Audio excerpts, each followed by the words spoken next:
प्रिया चौहान, आपकी दोस्त और होस्ट फॉर सोशल साइंस, आपके लिए लेकर आई हूँ आपके पेपर के सॉल्यूशन। इस पर्टिकुलर वीडियो में हम ये जो हमारे 3 सेट हैं, है ना, जो नीचे कोड दिए हुए हैं, उन सेट्स को सॉल्व करने वाले हैं। आपको शुरुआत में थंब पे भी दिख गए होंगे कि कौन कौन से सेट्स हम इसमें इस पर्टिकुलर वीडियो में अभी हम सॉल्व कर रहे हैं फिलहाल। तो बहुत इजी पीजी सा आपका पेपर रहा है ना, बड़ी देख के मुझे खुशी हुई, बहुत अच्छा पेपर आया था आपका, आसानी से सबको कुछ बन गया होगा। और मोस्टली पेपर में तो ऐसा ही देखा गया था कि जो हमने एक्सपेक्टेड टेस्ट पेपर और मोस्ट इंपॉर्टेंट क्वेश्चन करे थे उसी में से क्वेश्चन बैठे हैं, बाहर से क्वेश्चन गए ही नहीं, है ना। तो बहुत अच्छे से हाई होप बन गया होगा। वो ईजी इसीलिए लग रहा है क्योंकि हमने मेहनत बहुत की थी, बहुत पेपर हमने सॉल्व किए थे, बहुत प्रैक्टिस हमने क्वेश्चन की थी, हर डिफरेंसेस हमने सॉल्व कर लिए थे, कुछ छोड़ा ही नहीं था।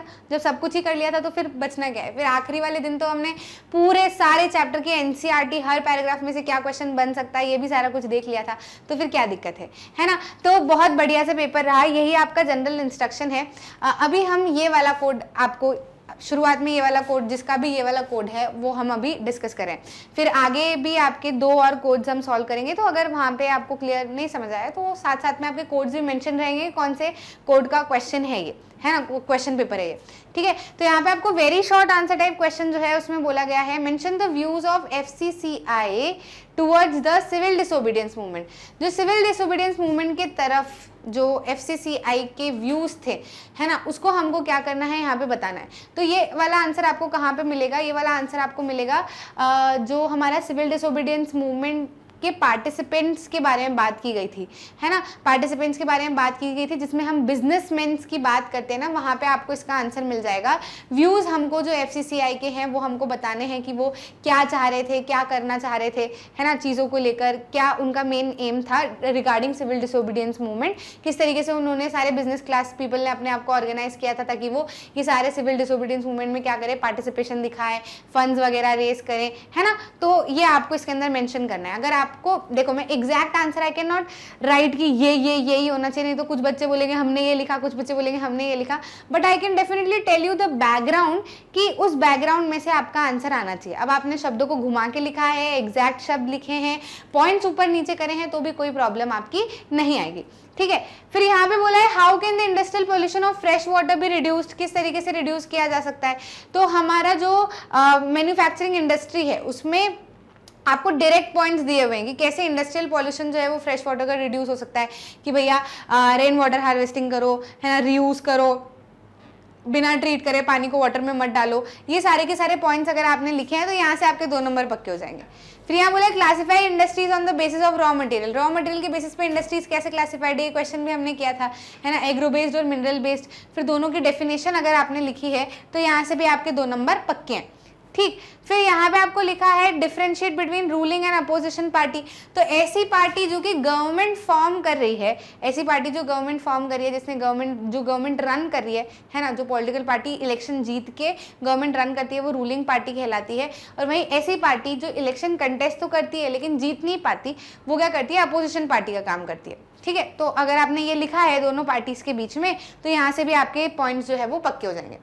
फिर यहाँ पे आपको एक छोटा सा ऐसे ही दे दिया है एक क्वेश्चन, जो कि आप क्वेश्चन ये पैराग्राफ पढ़ो और यहाँ से क्या करो, आंसर सॉल्व कर दो, ठीक है। तो यहाँ पे आपको बोला है कि Megha has taken a loan of 5 lakh from the bank to purchase a house, है ना, बैंक से क्या किया है उसने, 5 लाख का लोन लिया है हाउस परचेज करने के लिए। एनुअल इंटरेस्ट जो है वो लोन पे कितना है, 12% का है, और लोन जो है वो 10 साल में पे होना चाहिए in monthly installment. Megha had to submit to the bank agreed to the bank document showing her employment record and salary before the bank agreed to give her the loan. The bank retained as collateral the papers of the new house which will be turned to Megha only when she repays the entire loan with interest. From which source of credit Megha has taken the loan, है ना, कौन से source of credit से मेघा ने loan लिया है, तो bank से लिया है ना, तो कौन सा source of credit है, फॉर्मल source of credit है। फिर यहाँ पे क्या बोला है, explain the terms of credit given in the source, है ना, जो कि terms of credit इस source में दिए हुए हैं उनको क्या करना है, हमको एक्सप्लेन करना है। तो कौन कौन से टर्म्स ऑफ क्रेडिट इसमें दिए हैं कि भाई उसको क्या करना है, डॉक्यूमेंट शो करना है ना, रिगार्डिंग द एम्प्लॉयमेंट। तो डॉक्यूमेंटेशन वाली चीज को आप एक्सप्लेन कर दो, ठीक है। इंटरेस्ट रेट यहाँ पे आपको दिया हुआ है तो इंटरेस्ट रेट को आप एक्सप्लेन कर दो, ठीक है। यहाँ पे कोलैटरल दिया हुआ है तो कोलैटरल को आप एक्सप्लेन कर दो, है ना। अगर आपने ये एक्सप्लेन कर दिया है, ठीक है, तो बस यहाँ से भी आपको ये वाला नंबर भी मिल जाएगा, या फिर मेंशन कर दो, चल जाएगा। शॉर्ट आंसर टाइप क्वेश्चन में यहाँ पे आपको पूछा है कि explain why the banks do not lend credit to certain borrowers, है ना, बैंक जो है वो कुछ बोरोवर्स को लोन क्यों नहीं देती हैं। तो एक मेजर रीजन ये होता है कि कुछ बोरोवर्स बैंक को कोलैटरल नहीं दे पाते, उनके पास में कोलैटरल नहीं होता है, इस कारण से बैंक क्या करती है, कुछ लोगों को लोन नहीं दे पाती है ना, या लोन नहीं देती है, उनके पास में जो टर्म्स ऑफ क्रेडिट है वो प्रॉपर्ली अवेलेबल नहीं होते हैं, तो बैंक क्या करती है, उनको लोन नहीं देती है। ठीक है, तो इस तरीके से अगर आपने अपना आंसर लिखा हुआ है, ये पॉइंट्स अगर आपने इंक्लूड किए हैं, तो आपका ये वाला क्वेश्चन भी सम अप हो जाएगा। फिर यहाँ पे आपको बोला है function of self help group, self help group क्या क्या करता है। ठीक है, तो सेल्फ हेल्प ग्रुप के बारे में आपको लिखना है, अच्छा प्लेटफॉर्म प्रोवाइड करता है, वुमेन्स अपनी बातें डिस्कस कर सकती है, वुमेन्स को फाइनेंशियली इंडिपेंडेंट बनाता है ना, छोटे छोटे पीरियड में अलग अलग वेराइटी ऑफ लोन्स जो है वो आसानी से वुमेन जो है वो ले पाती हैं थ्रू सेल्फ हेल्प ग्रुप। ये सारी चीज़ें अगर आपने लिखी हैं तो यहाँ से भी आपको नंबर मिल जाएंगे। फिर यहाँ पे बोला है workers to had their own understanding of Mahatma Gandhi thoughts and the notion of swaraj, explain the statement with example of Assam. Assam के स्टेटमेंट के साथ में आपको क्या करना है, एग्जाम्पल देना है। तो असम का भाई ये यहाँ पे प्लांटेशन इन असम की बात हो रही है, ये ध्यान रखना है आपको, क्योंकि वर्कर्स कौन थे, वर्कर्स तो प्लांटेशन वाले में ही थे, है ना। एक असम गुडम हिल्स भी है, ठीक है, वो आंध्र प्रदेश है, आंध्र प्रदेश है, कंफ्यूज मत होना, गुडम हिल्स ऑफ आंध्र प्रदेश है, वहां पे असम वाला काम आपका नहीं आएगा, ऐसा तो नहीं कोई उधर का लिख के आया है। ठीक है, यहाँ पे आपको क्या लिखना है कि वर्कर्स को अपनी ओन अंडरस्टैंडिंग थी, तो उसमें इसमें आपको पूरी तरीके से सारा समझाना है ना, कि इनलैंड इमिग्रेशन एक्ट के तहत उनको नहीं जाने दिया जाता था प्लांटेशन छोड़ के, तो उनके लिए स्वराज का मतलब ये था कि वो अपने विलेज से लिंक बना के रखें, इसलिए जब उनको नॉन कॉपरेशन के बारे में पता चला तो वो अपने अपने घरों को छोड़ के अपने अपने गाँव की तरफ निकल गए, ये सोच के कि गांधी जी जो है वो अपने अपने गाँव में लोगों को जमीन देंगे। इतना पॉइंट अगर आपने लिखे हैं तो 3 नंबर आपको यहां से मिल जाएंगे। Explain how the rise of political parties are directly linked to the emergence of representative democracy. Political parties, है ना, पॉलिटिकल पार्टीज जैसे उभर के आई हैं तो ये डायरेक्टली रिप्रेजेंटेटिव डेमोक्रेसी से कैसे लिंक्ड है। तो देखो रिप्रेजेंटेटिव डेमोक्रेसी, आपको इसमें क्या करना है, रिप्रेजेंटेटिव डेमोक्रेसी को पहले आप समझा दो कि रिप्रेजेंटेटिव डेमोक्रेसी क्या होती है। तो रिप्रेजेंटेटिव डेमोक्रेसी ऐसी डेमोक्रेसी होती है जिसमें आप अपने लोग जो है वो खुद इलेक्ट करते हो, है ना। अब पॉलिटिकल पार्टी रिप्रेजेंटेटिव डेमोक्रेसी कैसे लेकर आती है, तो आपको इसमें बताना है कि पॉलिटिकल पार्टी में लोग होते हैं जो कि सेम ओपिनियन रखते हैं, लोगों के लिए काम करना चाहते हैं, फिर यही लोग क्या करते हैं, इलेक्शन कंटेस्ट करते हैं, जनता इन्हें चूज करती है, फिर ये गवर्नमेंट रन करते हैं।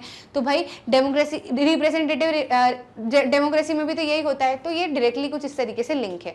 अगर आपने इस तरीके से अपने आंसर को समझाया है तो बढ़िया बन जाएगा। आप इसमें पॉलिटिकल पार्टी के डेफिनेशन दे सकते हो, रिप्रेजेंटेटिव डेमोक्रेसी की डेफिनेशन दे सकते हो, पॉलिटिकल पार्टीज किस तरीके की होती हैं ये आपने बताया है, तो यहाँ से भी आपको 3 नंबर पूरे के पूरे मिल जाएंगे। क्लियर। लॉन्ग आंसर में यहाँ पे आपको बोला है dignity and equal treatment of women are necessary ingredient of a democratic society, justify the statement. हाँ, आपको बोलना है कि हाँ बिल्कुल ये स्टेटमेंट सही है कि भाई एक बहुत ही इंपॉर्टेंट इंग्रेडिएंट है। फिर साथ में आप समझा सकते हो कि आपको जो पूरा वुमेन वाला आउटकम्स ऑफ डेमोक्रेसी में पार्ट दिया हुआ है ना, कि पुराने समय से पेट्रियार्कल सोसाइटी रही है तो वुमेन्स आगे नहीं बढ़ पाई हैं, लेकिन डेमोक्रेसी क्या करती है, एक बार वुमेन को ऐसा लगने लगे कि नहीं मेरे को मेरे अधिकार मिलने चाहिए, तो डेमोक्रेसी उसको गाइडलाइंस देती है ना, ऐसी ताकत देती है, ऐसी पावर्स देती हैं कि क्या हो आसानी से वुमेन्स जो है वो अपने पावर्स के लिए लड़ सकें, अपने हक के लिए लड़ सकें। तो ये सारी चीज़ें डेमोक्रेटिक सोसाइटी जो है वो वुमेन्स को प्रोवाइड करती है। ये सारे अगर आपने पॉइंट्स लिखे हैं तो ये भी आपका पूरा बन जाएगा।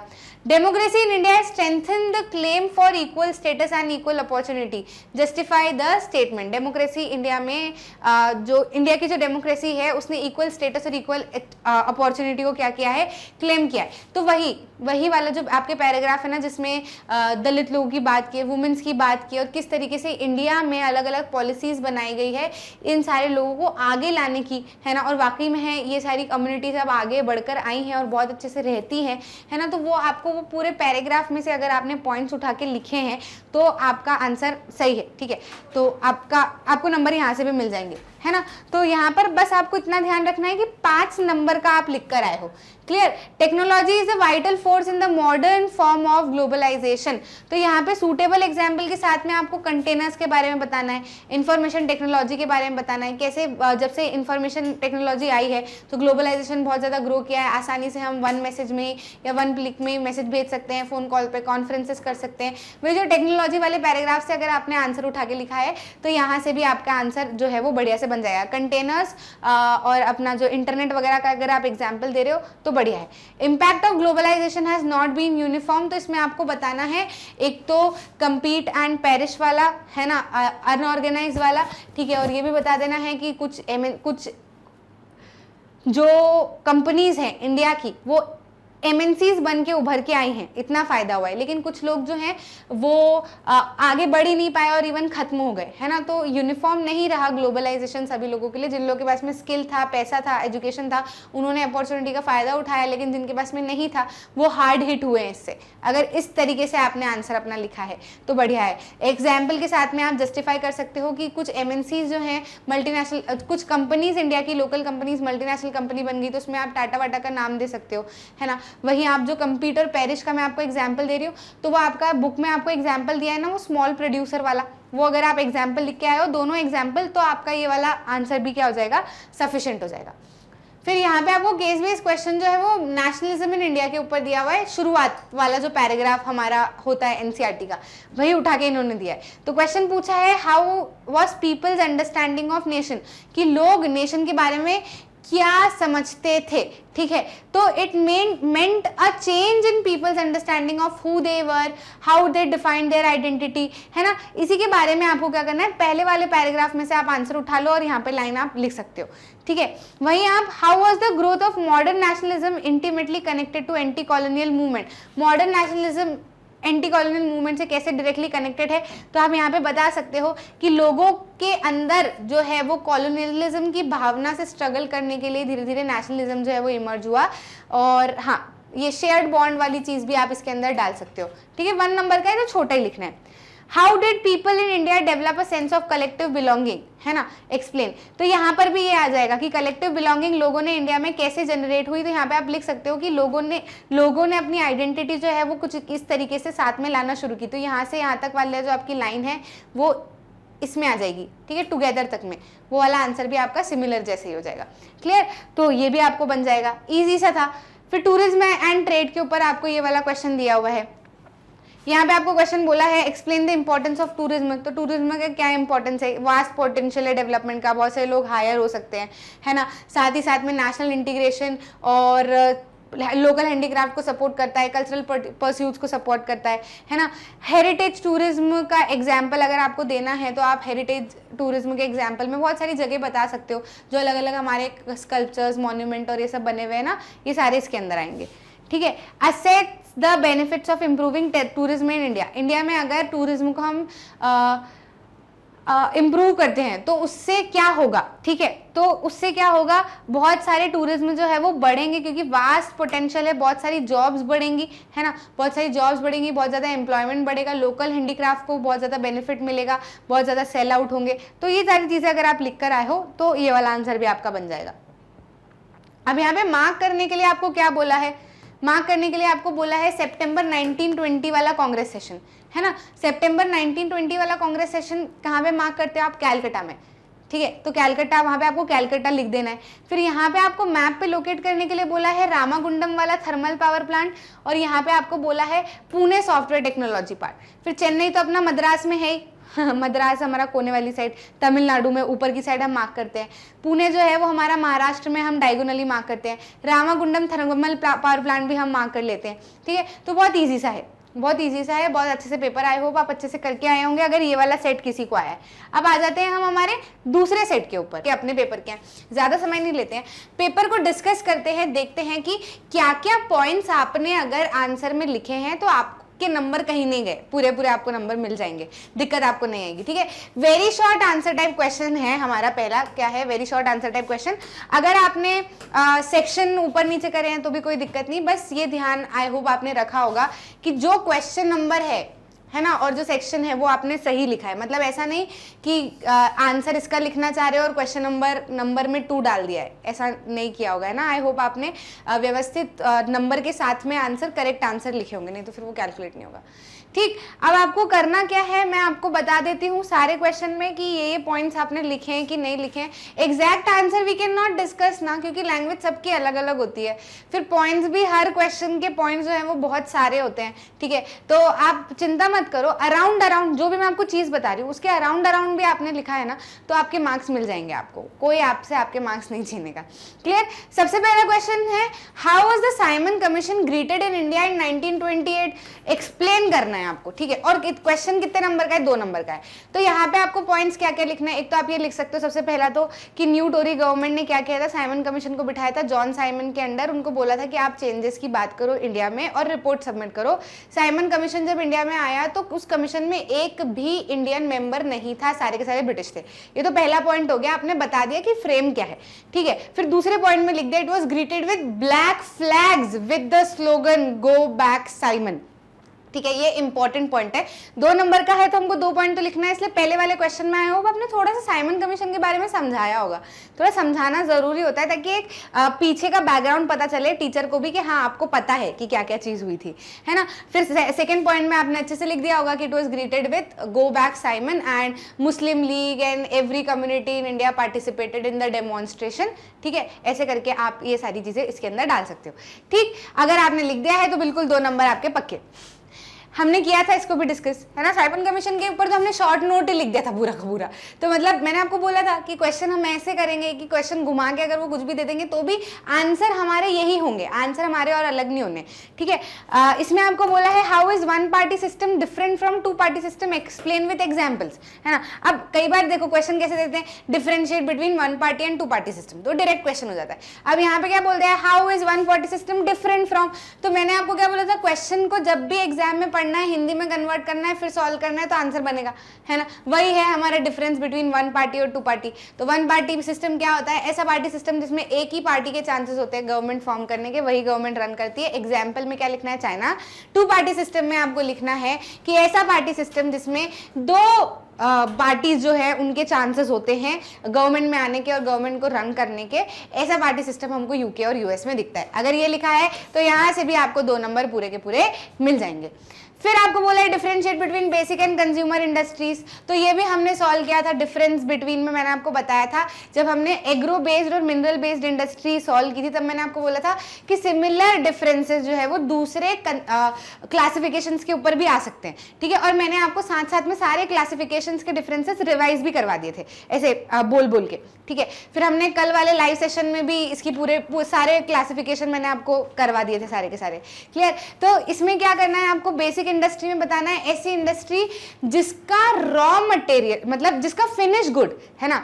बेसिक इंडस्ट्री क्या होती है, जिसका फिनिश्ड गुड दूसरे इंडस्ट्रीज के लिए रॉ मटेरियल की तरह होता है। मतलब बेसिक इंडस्ट्री ऐसी इंडस्ट्री होती है जो वो सामान बना रही है उसी सामान को दूसरी इंडस्ट्री रॉ मटेरियल की तरह यूज करके काम चलाती है, ऐसी इंडस्ट्री क्या होगी, बेसिक इंडस्ट्री। अब इसमें आप आयरन स्टील वगैरह भी लिख सकते हो। एग्जाम्पल आपको जरूर से देने हैं, हाँ 2 नंबर का है तो एक में डेफिनेशन फिर एक में एग्जाम्पल आपने लिखा है तो बढ़िया हो जाएगा। फिर बोला है कंज्यूमर इंडस्ट्री, तो कंज्यूमर इंडस्ट्रीज कौन सी इंडस्ट्रीज होती है, ऐसी इंडस्ट्रीज जिनका फिनिश गुड जो है वो लोग यानी कि जो कंज्यूमर्स हैं वो डायरेक्टली यूज करते हैं, ठीक है। ऐसी इंडस्ट्रीज क्या कहलाती है, कंज्यूमर इंडस्ट्रीज कहलाती है। हमने टूथपेस्ट वगैरह ये सारे ये ऐसा प्रोडक्ट बना के दे रहे हैं फाइनल, जो अब क्या करना है कंज्यूमर को सीधा यूज ही करना है, क्लियर। तो ये क्या हो जाएगी, कंज्यूमर इंडस्ट्री हो जाएगी। अब उसमें 4th क्वेश्चन में आपको बोला है, अगर ये लिख दिया तो 2 नंबर पक्के। 4th क्वेश्चन में बोला है how to double coincidence of wants arise, double coincidence of wants कैसे अराइज होता है, मतलब ये आपसे क्या पूछ रहा है, मैंने बोला था हिंदी में जरूर से कन्वर्ट करना। तो क्वेश्चन आपसे पूछ रहा है कि डबल कोइंसिडेंस ऑफ वॉन्ट्स होता किस कारण से, है ना। तो आप इसमें लिख सकते हो कि in absence of money as a medium of exchange, जब money as a medium of exchange नहीं होती है ना, तो क्या होता है डबल कोइंसिडेंस ऑफ वॉन्ट्स की जरूरत पड़ती है ना। अगर मनी मीडियम में नहीं होगा, ठीक है। हमने क्या पढ़ा था कि money double coincidence of wants की प्रॉब्लम को खत्म करता है, ठीक है। तो डबल कोइंसिडेंस ऑफ वॉन्ट्स होता क्यों है, क्योंकि अगर मनी सीन में नहीं है तभी तो डबल कोइंसिडेंस ऑफ वॉन्ट्स होता है, समझ रहे हो कि नहीं समझ रहे हो। तो ये आप लिख सकते हो, इसमें आप डबल कोइंसिडेंस ऑफ वॉन्ट्स के एग्जाम्पल दे सकते हो बस, ठीक है। तो ये आपका मतलब कुल मिला के आप डबल कोइंसिडेंस ऑफ वॉन्ट्स को इसमें समझा दो, चल जाएगा। अगर उतना भी करके आए हो ना तो चल जाएगा, clear. Explain the importance of national highways in India, India में नेशनल हाईवेज का इंपॉर्टेंस क्या है। तो नेशनल हाईवेज की डेफिनेशन जो है वही उसका इंपॉर्टेंस बताती है ना। नेशनल हाईवेज क्या करते हैं, क्या करते हैं नेशनल हाईवेज? इंडिया के जो एक्सट्रीम पार्ट्स हैं उनको कनेक्ट करते हैं। तो ये इनका इंपॉर्टेंस ही हुआ ना कि एक्सट्रीम पार्ट्स ऑफ इंडिया को क्या कर रहे हैं, कनेक्ट कर रहे हैं, इसलिए नेशनल हाईवेज जो है वो इंपॉर्टेंट है। इसमें आप कुछ एग्जाम्पल्स दे सकते हो, मेंटेन कौन करता है ये आप बता सकते हो, बढ़िया, ठीक है। मेंटेन कौन करता है? CPWD, है ना। तो मतलब कुल मिला के आपको नेशनल हाईवेज के बारे में इसमें बताना है। अब नेशनल हाईवे वाले पैराग्राफ में और भी अगर कुछ चीज़ें लिखी हैं और अगर आप लिख के आए हो उसमें तो भी कोई प्रॉब्लम नहीं है, बनेगा, ठीक है, नंबर मिलेंगे आपको। नेक्स्ट हमारा आ जाता है क्या? B section. तो इसमें क्या है? Short answer type question. अब शॉर्ट आंसर टाइप क्वेश्चन में आपसे पूछा है, इसमें आपको 2 चॉइस दी हुए है और इसमें आपको चॉइसेस नहीं है, सीधे सीधे लिखना है।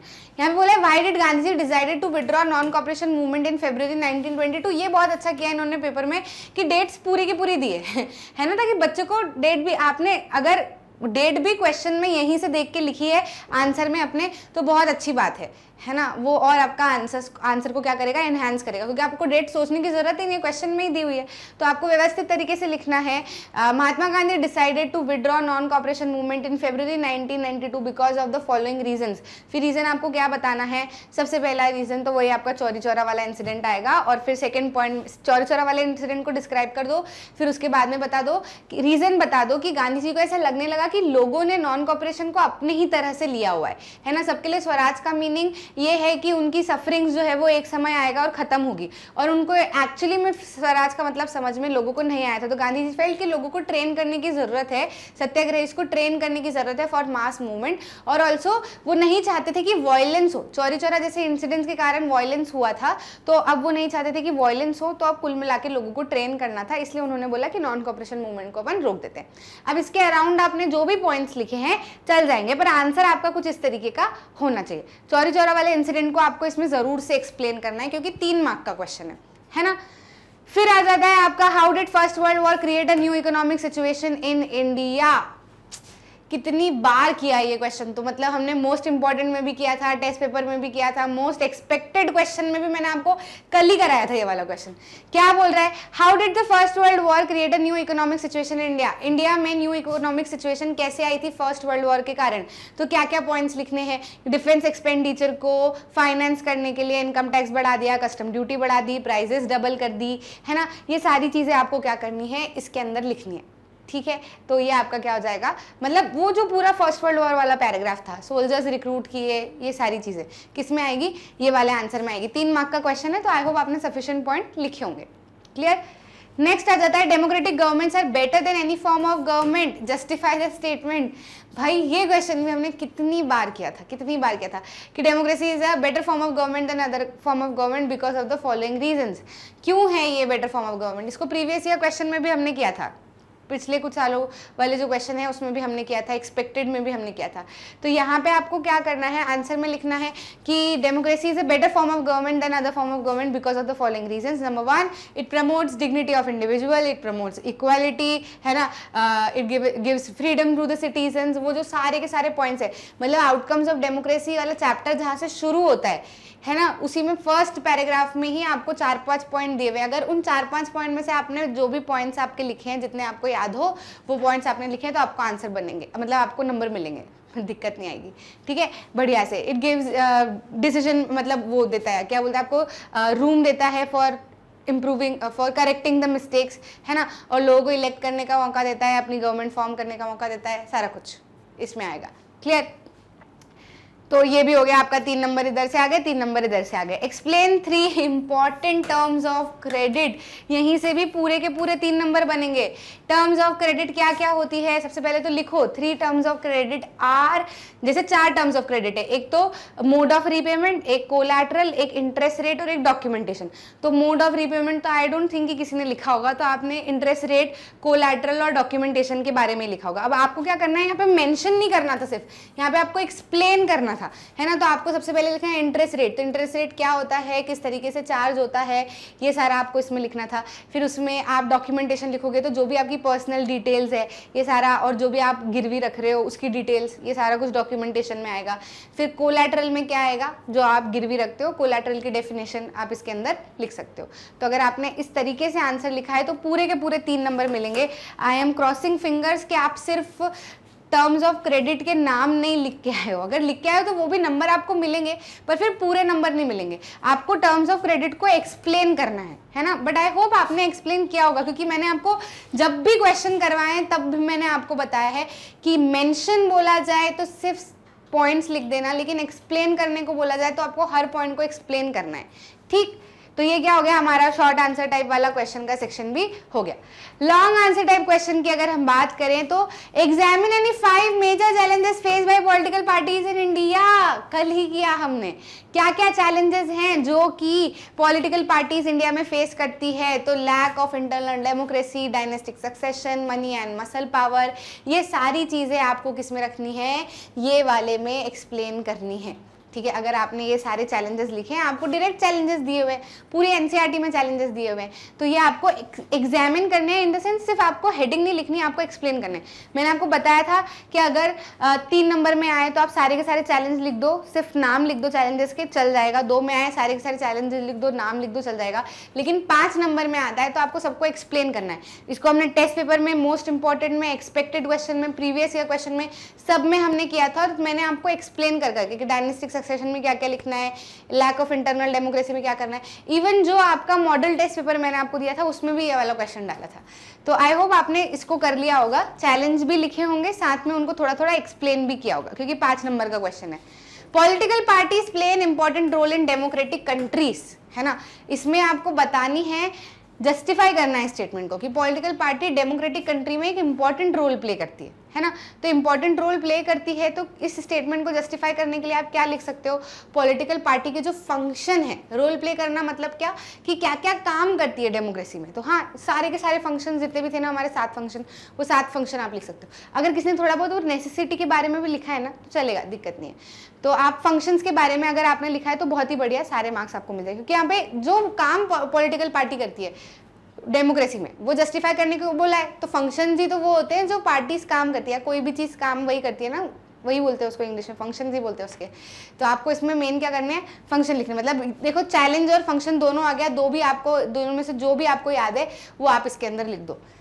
ठीक, Barriers on foreign trade and foreign investment were removed to a large extent in 1991. Analyze the statement in context of India. तो इंडिया के कंटेक्स्ट में आपको बताना है। तो इसमें आपको क्या करना है कि आपको पहले तो बैकग्राउंड बताना है कि डेवलपिंग कंट्री शुरुआत में अपने ऊपर टैक्स बैरियर लगा के रखती है, इम्पोर्ट पे टैक्सेस लगा के रखती है ताकि प्रोड्यूसर्स इफेक्ट ना हो, वो ग्रो कर जाए। लेकिन एक टाइम बाद एक ऐसा लगता है कि इन बैरियर्स को हटा देना चाहिए ताकि प्रोड्यूसर जो है वो compete करने के लिए तैयार हो। तो इंडिया में भी ऐसा समय आया 1991 के बाद में जो है वो टैक्स बैरियर हटा दिए गए ताकि क्या हो, प्रोड्यूसर्स हैं वो इंटरनेशनल मार्केट से compete कर सके। और इसके काफ़ी सारे फायदे हुए, इसके बारे में आपको फायदे भी लिखने हैं कि कंज्यूमर्स को क्या फायदे हुए, प्रोड्यूसर्स को क्या फायदे हुए। प्रोड्यूसर्स जो है वो आसानी से compete कर पाते हैं अब दूसरे बाहर के, मतलब मीलों दूर रहने वाले प्रोड्यूसर से भी। मार्केट ऑलमोस्ट लिंक हो चुका है, प्राइजेस ऑलमोस्ट सिमिलर हो चुकी है ना। क्वालिटी ऑफ गुड्स इंक्रीज हुआ है, कंज्यूमर्स को वैरायटी ऑफ गुड्स मिलने लगे हैं, स्टैंडर्डाइज्ड हो गया है लिविंग अब पहले से काफ़ी ज़्यादा। समझ में आया। तो ये सारी चीज़ें आपको लिबरलाइजेशन की मदद से क्या क्या अच्छा कुछ हुआ है ये सारा आपको इसमें लिखना है। ठीक है, इवन आप इंडिया के कंटेक्स्ट में ये भी लिख सकते हो कि कुछ तो जब लिबरलाइजेशन के बाद जब से एमएनसीज आई हैं तो यहाँ के प्रोड्यूसर्स को इतना फ़ायदा हुआ कि कुछ लोकल कंपनीज एमएनसीज बन के उभर के आई, है ना। तो जो भी पॉजिटिव इम्पैक्ट्स हैं, कुछ पॉजिटिव इम्पैक्ट्स, अगर कहीं पे आप थोड़ा बहुत नेगेटिव इम्पैक्ट भी लिख के आए हो तो चलेगा, लेकिन हाँ जितना मैं आपको बता रही हूँ उसके अराउंड आपका आंसर होना चाहिए। ठीक, foreign trade has been the main channel of connecting countries for a long time, है ना। फॉरेन ट्रेड जो है वो मेन चैनल रहा है कंट्रीज को कनेक्ट करने का लंबे समय से। तो हाँ, आप इसमें शुरुआत इस आंसर को ऐसे कर सकते हो कि पुराने समय में पहले सिर्फ फिनिश गुड्स ही सेल आउट किए जाते थे कंट्री से कंट्री तक, और पहले भी इंडिया से क्या क्या टेक्सटाइल वगैरह जाता था, क्या इंपोर्ट एक्सपोर्ट होता था, ये सारी चीज़ें आपने आई होप लिखी होगी। फिर उसके बाद में आप बता सकते हो कि अब जो है एमएनसीज जब से आई हैं तब से प्रोडक्शन भी होने लगा है अलग अलग कंट्रीज़ में, तो उससे फॉरेन ट्रेड एंड इन्वेस्टमेंट काफ़ी ज़्यादा इंटरलिंक हो गया है। तो जो foreign trade and integration of market है ना, उसमें जो भी चीज़ें हैं आपने अगर अपने आंसर में लिखी हैं तो आपको नंबर मिलेंगे, दिक्कत नहीं आएगी। ठीक है, तो यहाँ पे आपका ये वाला पॉइंट भी हो जाएगा। बस आपको इतना ध्यान आए हो, आपने रखा हो कि 5 नंबर के हिसाब से आंसर आप लिख के आओ। ऐसा नहीं कि छोटा सा लिखा है या फिर कुछ बहुत ही बड़ा लिख दिया है, लिमिटेड हाँ, लेकिन टू द पॉइंट। ठीक है, बाकी मैं आपको एक बैकग्राउंड बता दे रही हूँ ना, क्योंकि देखो अगर मैं सीधी सीधी लाइन बोलूंगी ना कि ये लिखा है, तो क्योंकि हो सकता है कि आपने उस लाइन के अलावा अलग तरीके से अपना थोड़ा सा क्वेश्चन लिखा हो, लैंग्वेज थोड़ी सी अलग है, तो फिर आप कमेंट्स में झगड़ने लग जाओगे कि नहीं ऐसा नहीं, ऐसा ऐसा नहीं, ऐसा इसमें तो मिस्टेक नहीं होगी, आपको घबराहट होगी कि पता नहीं क्या लिख के आया हूँ। मैं आपको कंटेक्स्ट बता रही हूँ कि अगर आपने उन पैराग्राफ में से उठा के लिखा है तो आपको नंबर मिलेंगे। ठीक है, प्रॉब्लम नहीं आएगी, आपको नंबर मिल जाएंगे। बस टू द पॉइंट आपका आंसर होना चाहिए, इतना आई होप वो आपको पता है कि फिर आप क्या लिख के आए हो। क्लियर? अब आ जाते हैं आपके क्या केस बेस्ड क्वेश्चन। तो केस बेस्ड क्वेश्चन आपको एक आया है जूट इंडस्ट्री का चैलेंज। इसमें आपको क्वेश्चन पूछे हैं कि mention any 2 challenges faced by jute industry. तो 2 चैलेंजेस आपको तो यहाँ पे डायरेक्टली दिए ही हुए हैं, है ना। कहाँ पे चैलेंज आपको दिया होगा? स्टिफ कंपटीशन इंटरनेशनल मार्केट से होता है फ्रॉम द सिंथेटिक सब्सटीट्यूट, ठीक है, and from Bangladesh and all. ठीक है, ये वाला सारा आप यहाँ पे इसको 2 पॉइंट्स बना के आप लिख सकते हो। क्लियर है, समझ में आया? इसमें आप और क्या कर सकते हो, एक तो मतलब आपको कुल मिला के चैलेंज क्या करना है, सिंथेटिक फाइबर इंडस्ट्री से एक तो कंपटीशन फेस करना पड़ता है और दूसरा इंटरनेशनल मार्केट से बहुत कंपटीशन फेस करना पड़ता है। ठीक है, तो उसमें आप ये इंटरनेशनल मार्केट के जो नाम है, मतलब जो कंट्रीज है उनके नाम लिख सकते हो। What was the main objective of national jute policy formulated in 2006? है ना, तो 2006 में जो नेशनल पॉलिसी बनाई गई थी, है ना, तो किस लिए बनाई गई थी? To stimulate demand, the products need to be diversified, है ना। डाइवर्सिफाइड मतलब डिमांड को और ज़्यादा स्टिमुलेट करने के लिए प्रोडक्ट्स को डाइवर्सिफाई करने की ज़रूरत थी। तो नेशनल जूट पॉलिसी को फॉर्मुलेट किया गया था with the objective of increasing productivity, improving quality, ensuring good prices to goods. ये पूरा ठीक है, यहाँ से पर हेक्टेयर तक, ये जो मैंने रेड लाइन अगर मार्क की है ना, ये ऑब्जेक्टिव से यहाँ तक का आपका पूरा आंसर आएगा। डायरेक्ट क्वेश्चन पूछा है, डायरेक्ट, आपको सोचने की जरूरत ही नहीं है। बहुत ही प्यारा आपको केस बेस्ड क्वेश्चन दिया है। How has jute industry once again open the opportunities for its producers? फिर से कैसे अपॉर्चुनिटीज आई है प्रोड्यूसर्स के लिए? तो यहाँ पे आपको बताया है कि जो ग्लोबल कंसर्न आया है एनवायरमेंटल फ्रेंडली बायोडिग्रेडेबल मटेरियल का, उससे फिर से अपॉर्चुनिटी जो है वो जूट प्रोडक्ट्स के लिए इंक्रीज हुई है। तो यही एग्जैक्ट लाइन भी अगर आप लिख के आए हो तो कहीं आपके 4 नंबर नहीं गए, कहीं भी नहीं गए, पूरे के पूरे 4 नंबर पक्के। बहुत ही इजी, बहुत ही इजी। ठीक है, फिर आपका जो दूसरा केस बेस्ड क्वेश्चन है वो महात्मा गांधी के सत्याग्रह के ऊपर है कि वो पैसिव रेजिस्टेंस नहीं है, वो जो अपना सोर्स है ना वहां से आया हुआ है। तो इसमें आपको क्या क्वेश्चन पूछा है? इसमें आपको जो क्वेश्चन है वो पूछा है ये रहा, what types of movement Mahatma Gandhi organized in South Africa? South Africa में महात्मा गांधी ने किस तरीके का मूवमेंट ऑर्गेनाइज किया था, है ना। तो महात्मा गांधी ने जो साउथ अफ्रीका में मूवमेंट ऑर्गेनाइज किया था वो पैसिव नहीं था, जबकि क्या था, एक्टिव था। फिर उसके बाद में आप थोड़ा सा इसमें सत्याग्रह को समझा सकते हो। ठीक, फिर satyagraha why satyagraha considered as pure soul force? Satyagraha को प्योर सोल फोर्स क्यों कहा जाता है? तो उसको इसलिए कहा जाता है क्योंकि ट्रूथ जो है वो सोल का बहुत ही जुड़ा हुआ सब्सटेंस है ना। That is why the force is called satyagraha. इसमें the soul soul is informed with knowledge, it burns with flame of law, non violence is supreme dharma. ऐसे करके आपने अगर आपका आंसर लिखा है तो बन जाएगा। ठीक है, वो नंबर भी आपको मिल जाएंगे। How is Gandhi ji describe the passive resistance? ठीक है, पैसिव रेजिस्टेंस को गांधी जी ने कैसे डिस्क्राइब किया? तो उन्होंने बोला है कि it is a weapon of weak but the power which is the subject of this article can be used only by the strong. इस तरीके से गांधी जी ने पैसिव रेजिस्टेंस को क्या किया है, एक्सप्लेन किया है या फिर डिस्क्राइब किया है पूरा एज इट इज। मतलब ये समझ लो आपके जो बिल्कुल बच्चे वाले अपने 6th-7th में जो अनसीन पैसेज आते थे ना, पूरे का पूरा क्वेश्चन पढ़ के हमको आंसर पैराग्राफ से मिल जाते थे, वो क्वेश्चन अगर इसमें तो कोई अगर गलती करके आया तो बहुत मार पड़ेगी। बहुत ईजी आया था। अब यहाँ पे आपको बोला है कि ए पे आपको क्या मार्क करना है, national congress session was held in September 1920, है ना। तो हमारे तीन सेशन थे, एक तो कैलकाटा, एक नागपुर और तीसरा अपना मद्रास का था। ठीक है, तो मद्रास वाला तो अलग सेशन था। आपके जो ये वाले थे जिसमें आपका क्या होता है,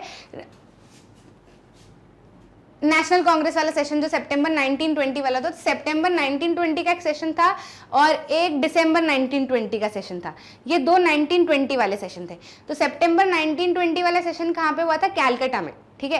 कैलकाटा अगर आप मार्क करके आए तो पूरे नंबर मिलेंगे। दिसंबर 1920 वाला सेशन नागपुर में हुआ था, ये आई होप आपको अच्छे से ध्यान है। सबसे पहला ही है हमारा, कैलकाटा में हम मार्क करेंगे, उधर अपना वेस्ट बंगाल साइड, ठीक है। तो यहाँ से आपका 1 नंबर पक्का, सुबह ही हमने सारी मार्किंग की थी। तारापुर न्यूक्लियर पावर प्लांट कहाँ पे आएगा? तारापुर न्यूक्लियर पावर प्लांट जो है वो आपका किधर आएगा? महाराष्ट्र में, मुंबई के इधर, ठीक है। कलपक्कम न्यूक्लियर पावर प्लांट आपका कहाँ पे आएगा?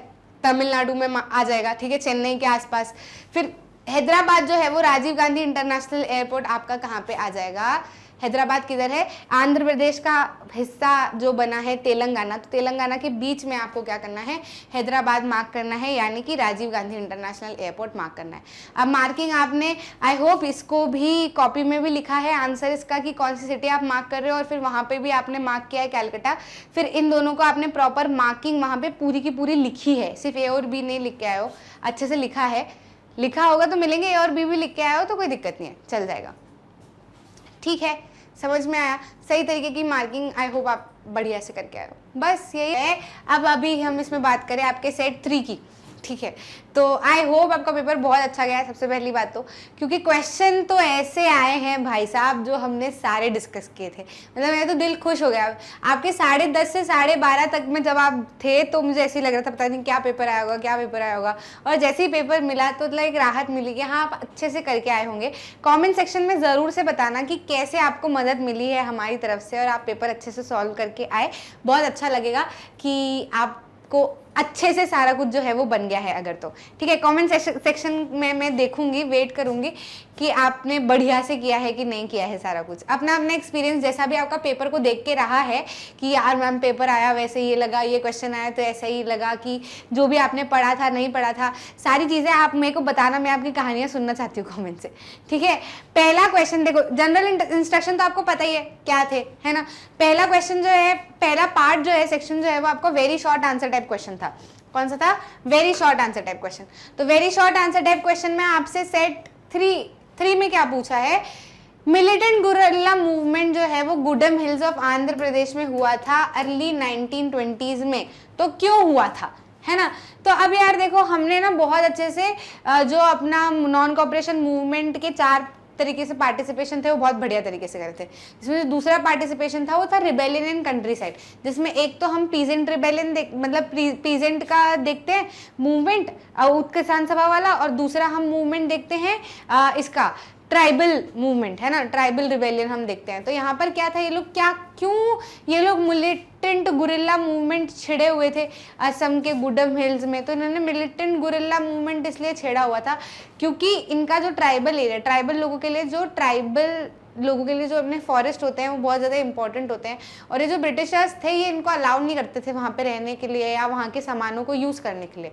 तो अगर आपने ऐसी जो चीज़ें हैं वो लिखी है, ठीक है, वो लिखी है, तो आप बढ़िया से आपका नंबर जो है वो पूरी तरीके से आ जाएगा। आपका पैराग्राफ, अच्छा आपको कहीं भी ऐसा डाउट अगर आ रहा है कि यार मैम, क्योंकि देखो मैं exact answer I won't tell कि लाइन टू लाइन की ये है, क्योंकि आपकी लैंग्वेज अलग हो सकती है, हो सकता है आपने 1-8 पॉइंट एक्स्ट्रा लिखे हैं, हो सकता है आपने 1-8 पॉइंट घुमा के कुछ और लिखा है, मीनिंग उसका सेम निकल रहा है। तो वो अगर मैं लिख दूंगी तो फिर आपको ऐसा रहेगा कि यार मैम पता नहीं मेरा तो नंबर कट जाएंगे, ऐसा कुछ नहीं होगा। अगर आपको मैं जो बैकग्राउंड बता रही हूँ, आपने उस बैकग्राउंड में अपना आंसर लिखा है तो आपको नंबर मिलेंगे। फिर भी अगर आपको ऐसा डाउट है कि यार मैम मैं तो यही लिख के आया, इसके नंबर मिलेंगे कि नहीं मिलेंगे, तो आप एनसीईआरटी में जाना, उसमें रिबेलियन इन कंट्री साइड वाले पे जाना, फिर उसमें ट्राइबल वाला जहाँ पे अल्लूरी सीताराम राजू वाला जो पूरा पैराग्राफ है वहाँ पे जाना और उस पैराग्राफ में देख लेना। अगर आपने वो रिलेटेड आंसर अपना लिखा है तो आपको यहाँ पे नंबर मिलेंगे। लेकिन हाँ, ये ज़रूर है कि यहाँ पे पूछा हुआ है कि उन्होंने गुरिल्ला मूवमेंट क्यों छेड़ा था। तो उन्होंने इसलिए छेड़ा था क्योंकि वो ब्रिटिश गवर्नमेंट से गुस्साए हुए थे। ब्रिटिश गवर्नमेंट उनको अपने फॉरेस्ट वगैरह यूज़ नहीं करने देती थी, ठीक है।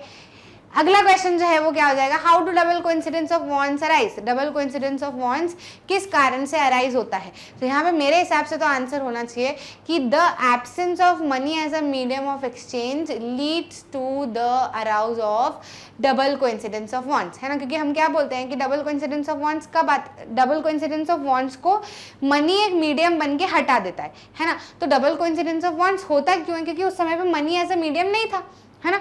बाकी इसके अराउंड आपने जो भी अपना आंसर लिखा है तो भी आपको नंबर मिल जाएंगे, चिंता मत करना।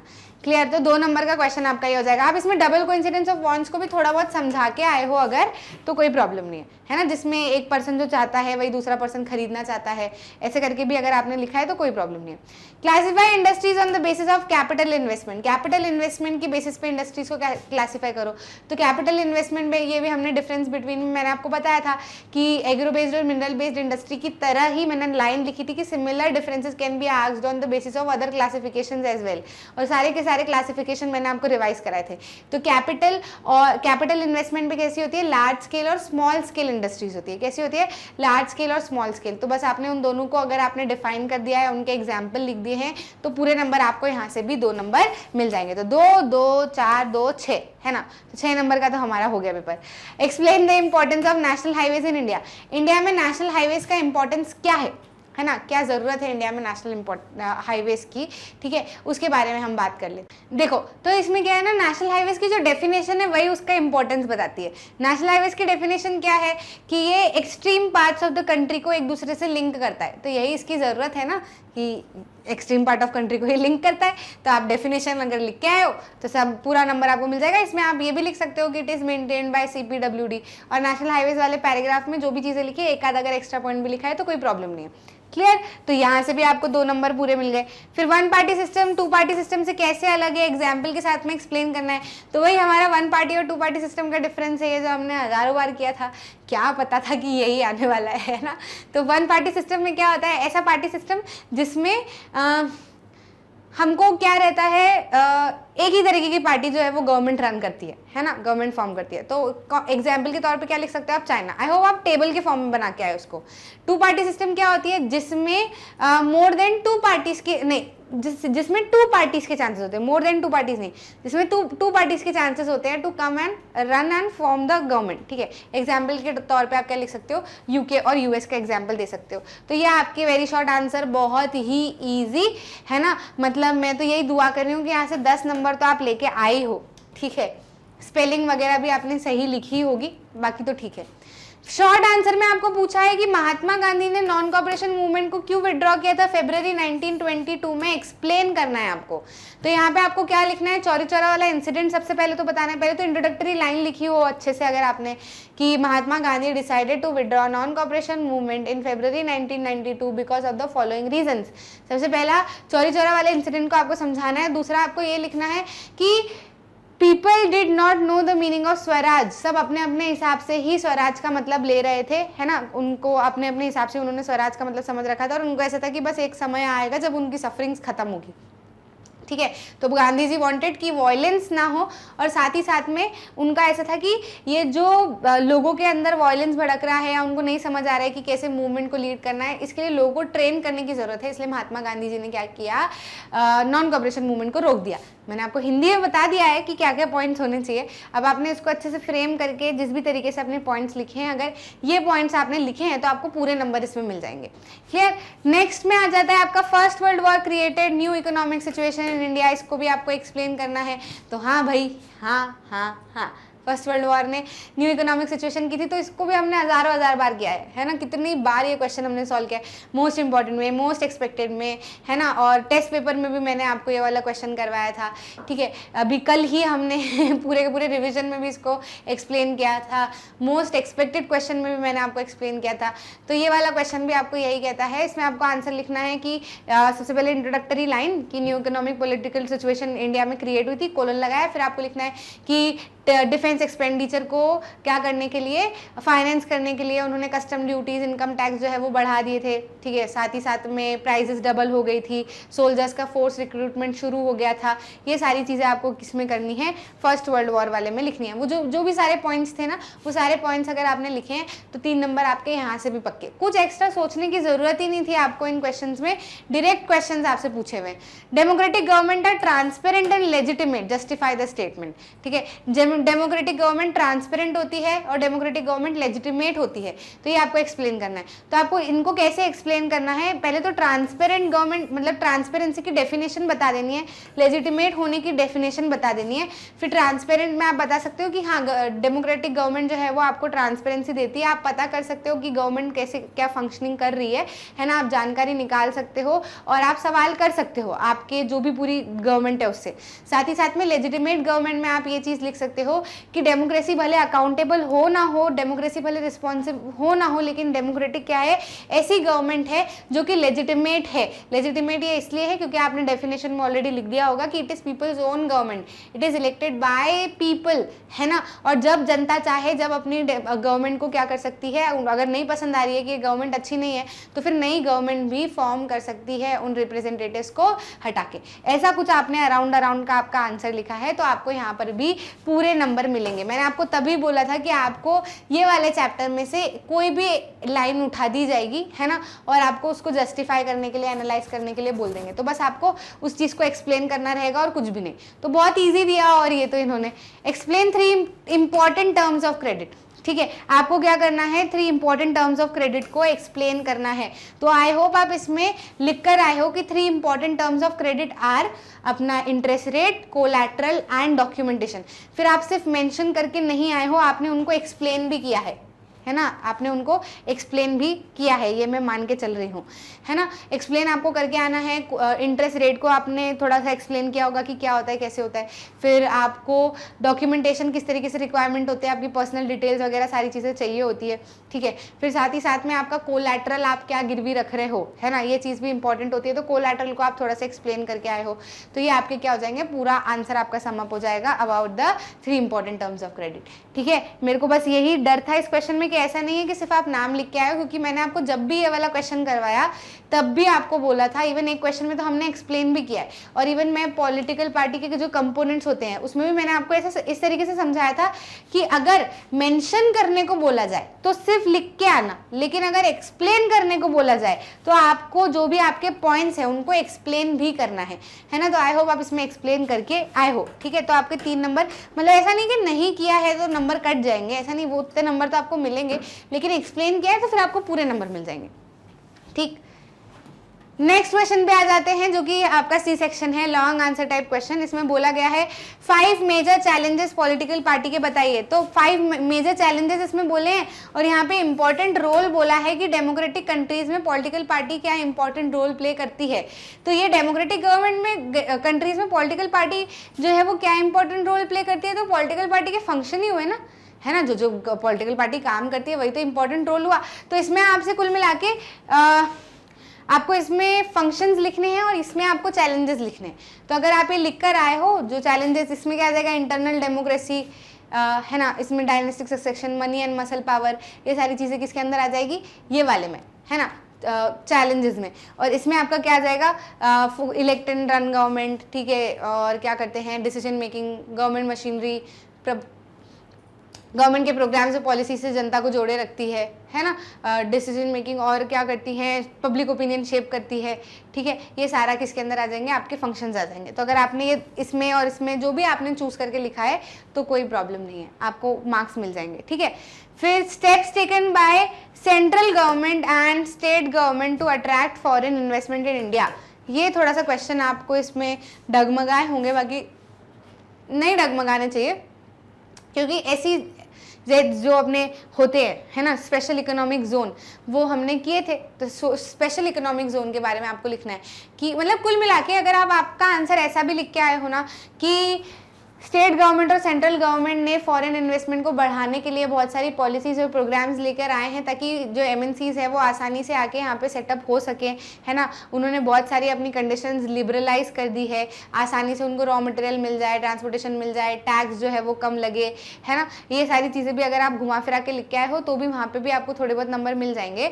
बाकी अगर आपने स्पेशल इकोनॉमिक जोन्स के बारे में लिखा है अगर, तो बहुत ही अच्छी बात है, पूरे नंबर आपको मिल जाएंगे। बाकी मुझे ऐसा लग रहा है कि मोस्ट ऑफ द बच्चे तो ये वाला क्वेश्चन अटेम्प्ट करके आए होंगे, जिसमें बोला है examine the impact of globalization in India. India में ग्लोबलाइजेशन का क्या इम्पैक्ट हुआ है, तो इम्पैक्ट ऑफ प्रोड्यूसर्स और कंज्यूमर्स दोनों के ऊपर का इम्पैक्ट बता सकते हो, इसमें पॉजिटिव और नेगेटिव इम्पैक्ट भी दोनों आप बता सकते हो, है ना। प्रोड्यूसर्स और कंज्यूमर्स पे इम्पैक्ट आप कैसे बता सकते हो कि बहुत वाइड वेराइटी ऑफ चॉइसेस मिल गई है, स्टैंडर्डाइज लिविंग हो गया है, प्रोड्यूसर्स आप फॉरेन मार्केट से भी compete कर पाते हैं, क्वालिटी इंक्रीज कर पा रहे हैं, इवन हमारे यहाँ की कुछ कंपनीज जो है वो खुद मल्टीनेशनल कंपनीज भी बन के उभर के आई हैं, है ना, नई टेक्नोलॉजीज का पता चला है। तो ये सारी चीज़ें, फॉरेन इन्वेस्टमेंट बढ़ा है, ठीक है, ये सारी चीज़ें आपको किसमें लिखनी है, impact of globalization in India में लिखनी है। प्लस आप इसमें ऐसे भी लिख के आ सकते हो कि impact of globalisation is not uniform for all the people. जिन लोगों के पास में स्किल थी, एजुकेशन था, उनको बहुत फ़ायदा हुआ है, लेकिन उन्होंने अपॉर्चुनिटी का फ़ायदा उठाया है, लेकिन जिनके पास में स्किल एजुकेशन नहीं था उनको परेशानियां भी आई है ना। तो इसमें आप कंपीट और पेरिश के बारे में भी थोड़ा थोड़ा सा हल्का फुल्का अगर आपने बताया कि स्मॉल प्रोड्यूसर्स को ग्लोबलाइजेशन की मदद से कारण जो है थोड़ी सी दिक्कतें भी आती है, क्योंकि वो कंपीट नहीं कर पाते हैं, इस कारण से वो खत्म हो जाते हैं काफ़ी जल्दी, ठीक है। और कंडीशंस जो है वो थोड़ी सी ख़राब हो गए, अनऑर्गेनाइज सेक्टर में थोड़ा सा कन्वर्ट होने लगा है, चीज़ें अनऑर्गेनाइज हो गई है। तो अगर एक दो लाइन ये भी लिख कर आए हो आप तो प्रॉब्लम नहीं है ना। और अगर नहीं भी लिख के आए हो तो भी प्रॉब्लम नहीं है। बस कुल मिला के मैं आपको पूरा समअप बता रही हूँ कि इसके अराउंड आपका आंसर होना चाहिए, ठीक है। तो अगर आपने एक भी एस्पेक्ट इन दोनों में से लिखा है तो चल जाएगा, आपका इम्पैक्ट ऑफ ग्लोबलाइजेशन इसमें पूरा का पूरा कवर हो जाएगा, ठीक है। नेक्स्ट पे आ जाते हैं जो कि केस बेस्ड क्वेश्चन है। एक तो आपको जूट इंडस्ट्री पे बोला है और दूसरा केस बेस्ड जो है वो अपना वही सोर्स महात्मा गांधी वाला पूछा है। तो बहुत इजी है ना। और ऐसा सोर्सेज दिए हैं इन्होंने कि आपने अगर केस बेस्ड क्वेश्चन नहीं भी करे ना तो भी, जैसे बचपन में वो अनसीन पैसेजेस आते हैं ना अपने को इंग्लिश में, डायरेक्ट आंसर यहाँ से मिल जाते हैं, तो डायरेक्ट आंसर आपको यहाँ पे मिल रहे हैं। 2 challenges face bye jute industry in India. क्या है वो 2 चैलेंजेस? तो पहला चैलेंज तो आपको लिखना है कि सिंथेटिक सब्सटीट्यूट्स से थोड़ा सा इनको कंपटीशन फेस करना पड़ता है। साथ ही साथ में जो इंटरनेशनल मार्केट है, जैसे कि कॉम्पिटिटर्स हैं, है ना, Bangladesh, Brazil, Philippines, Egypt, Thailand, इनके साथ में भी क्या है, थोड़ा सा कंपटीशन फेस जो है वो देखने को यहाँ पर मिलता है, ठीक है। समझ में आया? और फिर दूसरा क्वेश्चन आपको पूछा है कि ऑब्जेक्टिव बताना है नेशनल जूट पॉलिसी का 2005 वाली। तो यहाँ पे डायरेक्ट ऑब्जेक्टिव आपको दिया हुआ है, the objective is of increasing productivity, improving quality, ensuring good practice to jute farmers and enhancing the yield per hectare, ठीक है। तो आई होप आप पूरा लिख कर आए हो कि इन 2005 national jute policy was formulated with the objective, है ना, पूरा आंसर आपका। तो यहाँ से भी आपको नंबर मिल गए एक। फिर how has jute industry once again opened the new opportunities for its products. तो ये वाला लाइन भी जो है वो आपको डायरेक्टली बोली गई है कि the growing global concern for environmental friendly biodegradable material has once again open the opportunity for the jute products. समझ में आ गया? तो ये आपका पूरा आंसर हो जाएगा, मतलब पूरा डायरेक्ट 4 नंबर तो यहाँ से पक्के आपके, है ना। यहाँ पे आपको बोला है कि महात्मा गांधी के थॉट्स क्या थे सत्याग्रह के ऊपर, तो ये भी पूरा डायरेक्ट है ना। क्वेश्चन ये रहे कि मूवमेंट जो है वो साउथ अफ्रीका में उन्होंने कैसे ऑर्गेनाइज किया था। तो साउथ अफ्रीका के मूवमेंट के बारे में महात्मा गांधी ने यहाँ पे बताया है कि साउथ अफ्रीका में जो मूवमेंट था वो क्या था, पैसिव नहीं था बल्कि एक्टिव मूवमेंट था, है ना। और थोड़ा बहुत आप इसके अराउंड चीज़ें लिख सकते हो।